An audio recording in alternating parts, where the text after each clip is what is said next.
تذكر يوما كنت تعانق دمعة الفكر تناجي الله في صبر وترجو رحمة تسري فعاش القلب إخلاصا وصرت تحوم كالفكر.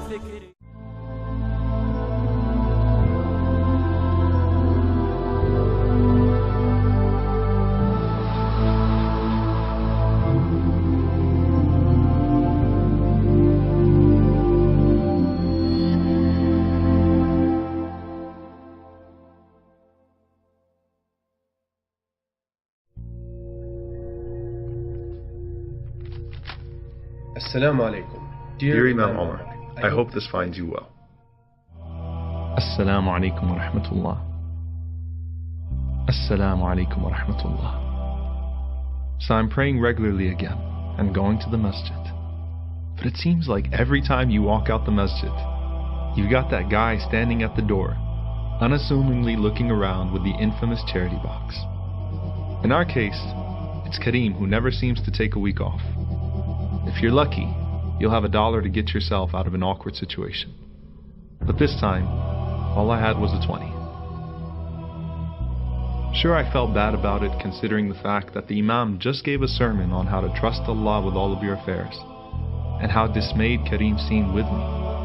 I thought about giving him the 20, but I've seriously got a lot on my plate right now. Besides, what's $20 going to do?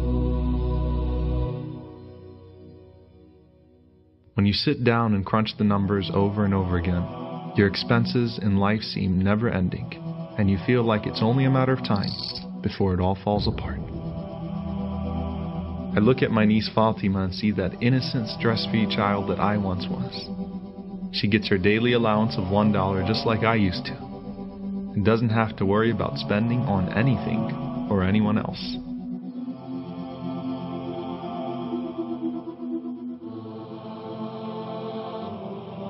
She's pretty picky about it too. For some reason, she prefers coins instead of bills.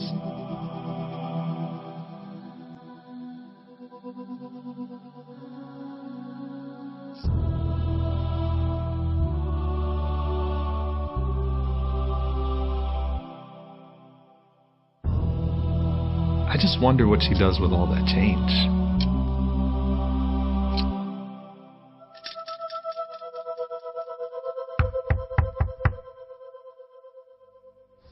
Many times you don't get how blessed and stressless you actually are until you or someone you know is struck with tragedy.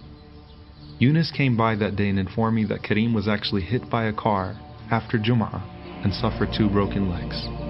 Eunice was collecting money from each member of the community to help pay for his medical expenses. I told him I didn't have much, but Eunice said that so many people were pitching in that anything would count. And suddenly that $20 I refused to put in Kareem's box for the sake of Allah went to Allah for the sake of Kareem. We'd all love to live the lives of the rich and famous, but all that is skewed perception. Besides, Allah can take it away from you in an instant and leave you in a state of desperation, yet with a much needed dose of humility. That's when it's all put back in perspective, and you realize the wisdom of the Prophet, peace be upon him, when he said that true richness lies in the heart.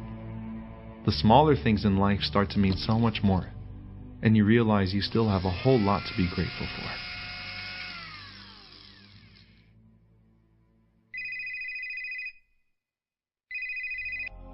My sister called that day to talk to Fatima as usual, and after talking about everything, and I mean everything that happened that day, she asked to speak to me.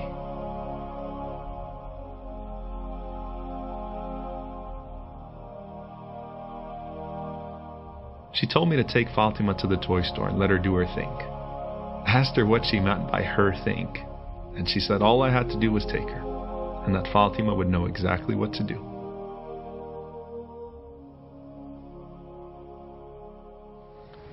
But just like with Kareem, tragedy is always around the corner. And people's happiest moments in life are often spoiled by unexpected disasters. But sometimes Allah spares you in His divine decree to teach you a lesson. And Allah taught me that lesson through Fatima. as her mom said she knew exactly what to do.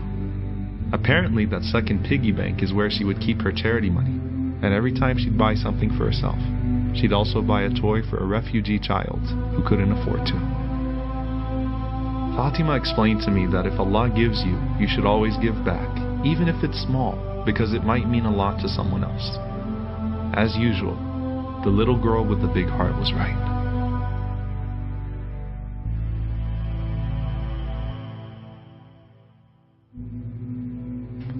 So, as you guys can see here, Ziyara made the mistake that we always make, which is, what's this one good deed going to do? What's this $1 going to do? What's this one act of kindness going to do? And the Prophet ﷺ, he warned us of that attitude. He said, لا تحقرن من المعروف شيئا. Do not belittle any one of your good deeds, even if it's serving a glass of water to your brother with a smile on your face, because you don't know which one Allah is going to accept. I mean, we constantly hear these numerous examples from the Prophet ﷺ about the woman, for example, that entered into paradise though she was an adulteress because she gave water to a thirsty dog, or the man who was strolling in paradise because he removed something harmful from the road. The Prophet ﷺ said, if the day of judgment comes and you have a plant in your hands, even though you know the earth is going to be shattered, and you can plant it, go ahead and plant it, because Allah might accept it. And if Allah accepts it, then that's all that we want in this life. That's all that counts on the Day of Judgment. And that's why Abdullah bin Umar radiallahu anhu, he said that if I knew that Allah accepted a single prayer from me, then I would wish for death. And if you notice all of these different incidents that we go through with the Prophet ﷺ, they all include an act of kindness, an act of charity, an act of service. Why? Because Allah shows mercy to the merciful. And so when you demonstrate, when you display an act of mercy, the most merciful will not let your mercy exceed His.